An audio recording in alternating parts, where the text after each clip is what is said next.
ସବୁଦିନ ପରି ସକାଳୁ ଉଠିକି ସୂର୍ଯ୍ୟଙ୍କୁ ନମସ୍କାର ହେଇକି ଦିନ ଆରମ୍ଭ କରେ। କିନ୍ତୁ କ'ଣ କହିବି, ଶରୀରରେ ଯୋଉ କଷ୍ଟ, ରାତି ସାରାର ଯୋଉ ଦାଉ, ଯୋଉ ଯନ୍ତ୍ରଣା, କିଛି ବି କହିପାରିବିନି। ଚେଷ୍ଟା କରିବି କହିବା ପାଇଁ। ଚାଲନ୍ତୁ କହିଦବାଟା ଭଲ ହବ। ନମସ୍କାର, ଜୟ ଜଗନ୍ନାଥ। ଆଜ୍ଞା ହଁ, ରାତି ସାରାର କଥା କ'ଣ କହିବି। ଯୋଉ କଷ୍ଟ, ଯୋଉ ଯନ୍ତ୍ରଣା, ଯୋଉ ପୀଡ଼ା, ଏମିତି ହବ ବୋଲି କିଏ କେବେ ଚାହୁଁଥିଲା? କହିଦେଲେ କୂଳ କୁଟୁମ୍ବକୁ ବାଧେ, ନ କହିଲେ କୂଳ ଭାସିଯାଏ। ଝରକା କବାଟ ଖୋଲିଲା ପରେ ବି, ଅକ୍ସିଜେନ ଆସିଲା ପରେ ବି ଠିକ୍ ହେଲାନି। ଜାଣିଛନ୍ତି କ'ଣ ହେଇଛି ରାତି ସାରା? ଶୀତ, କମ୍ପ, ବଥା, ପୀଡ଼ା, କାକର, ଗରମ, ସବୁ ଖିନ୍ଦି ହେଇକି ମୋ ଦେହରେ। ବହୁତ କଷ୍ଟରେ ଠାକୁର ପୂଜା ତ କଲି, ଆଉ ହେଇପାରିଲାନି। ଶାଲଟାକୁ ଟାଣିକି ନେଇକି ନିଜକୁ ଘୋଡ଼େଇକିରି କଭର କରିକି ପୁରା ବସିଗଲି।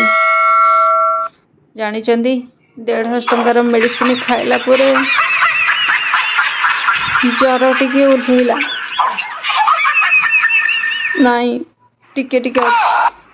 ଆଜି ବଡ଼ ଓଷା, କାଲି କଥା ଚିନ୍ତା ଲାଗୁଛି। ଏମିତି ଧରିଛି ମତେ ଜ୍ୱର, ହେ ଭଗବାନ। ଗୁଡ୍ ମର୍ଣ୍ଣିଂ, ଜୟ ଜଗନ୍ନାଥ, ନମସ୍କାର। କେମିତି ଅଛନ୍ତି ସମସ୍ତଙ୍କୁ ମୋ ତରଫରୁ, ମୋ ପରିବାର ତରଫରୁ ଆପଣ ସମସ୍ତଙ୍କୁ ଶୁଭେଚ୍ଛା ଏବଂ ଅଭିନନ୍ଦନ। ସମୟ 4:30। କେବେ ବି ଭାବିନଥିଲି ଆଜିର ଏଇ କାର୍ତ୍ତିକ ପୂର୍ଣ୍ଣମୀ, ନାହାଛଡ଼ା ପୂର୍ଣ୍ଣମୀ ମୋ ପାଇଁ ଆସିବ। କେବେ ବି ଭାବିନଥିଲି ଏ ଚମତ୍କାର ନିଶ୍ଚୟ ହେଇଛି, ସତରେ ହେଇଛି। କିଏ କରିଛନ୍ତି? ଭିଡ଼ିଓକୁ ଏଣ୍ଡ ପର୍ଯ୍ୟନ୍ତ ଦେଖିଲେ ନିଶ୍ଚୟ ଜାଣିପାରିବେ ସତରେ ଏ ଚମତ୍କାର ହେଇଛି। ମୁଁ ରାସ୍ତାରେ ଯାଉଛି, ଏ ବିଶ୍ୱାସ କରିପାରୁନି। ସତରେ କ'ଣ ସେଇ ହରହରି କରିଛନ୍ତି?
ମୁଁ ଧରେ ଦିଏ।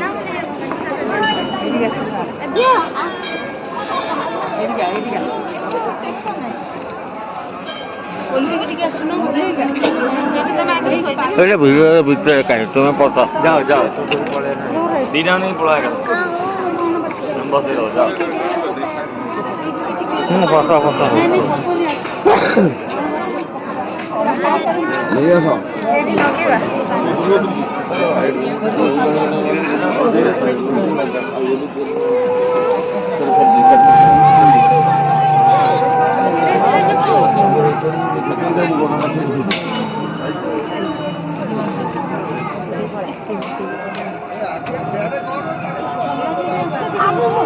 हाँ ये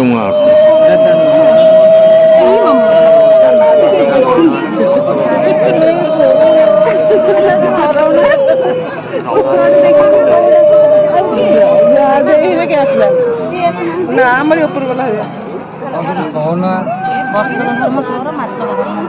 कहना खाली भसा दे जाओ।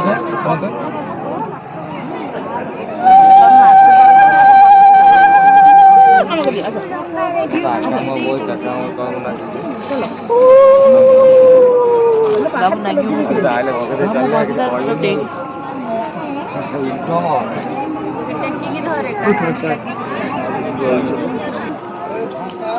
ଲାଗି ଯାଉଛି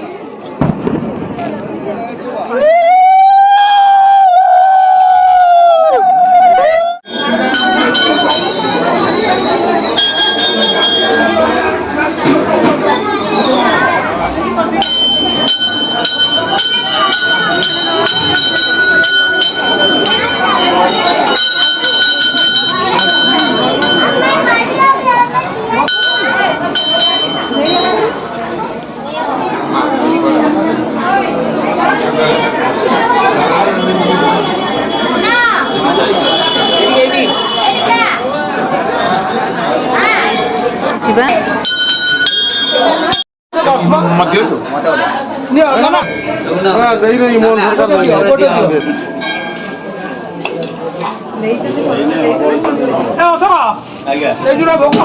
ନା ଯାଇନି